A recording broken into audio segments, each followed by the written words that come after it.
Here is a fascinating story about one of history's most eccentric rulers, where the line between genius and madness was razor thin. The emperor who warred with the sea.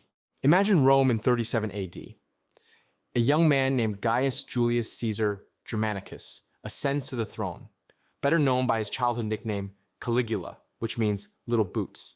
While his reign started with great promise, things quickly took a turn for the bizarre. The Bridge of Ships. One of the most famous historical feats attributed to him is the construction of a pontoon bridge across the Bay of Baiae. Why? Because a fortune teller had once predicted that Caligula had no more chance of becoming emperor than of riding a horse across the Gulf of Baiae. Caligula ordered hundreds of merchant ships to be seized, lined them up in a row nearly 3 miles long, covered them with earth, and built a road. Then, dressed in the breastplate of Alexander the Great, he paraded across it for 2 days on his horse, simply to prove the prophecy wrong, declaring war on Neptune. The strangest event occurred in 40 AD. Caligula led his army north, intending to invade Britain. When they reached the shores of the English Channel, the soldiers expected orders to board the ships. Instead, Caligula did something unheard of: the order to attack. He commanded the legions to charge the ocean, stabbing the water with their swords and spears. War spoils.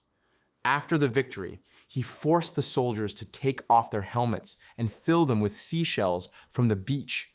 The triumph. He labeled these shells as spoils of the ocean belonging to the Roman capital. Historical debate.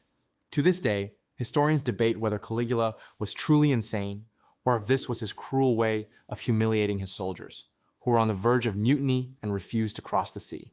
Incitatus, the senator horse. We cannot forget his favorite horse, Incitatus.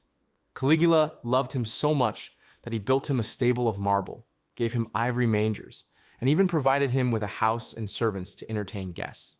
There are records claiming he planned to name the horse a consul, the highest office in Rome, to show the Senate that their jobs were so trivial even a horse could do them.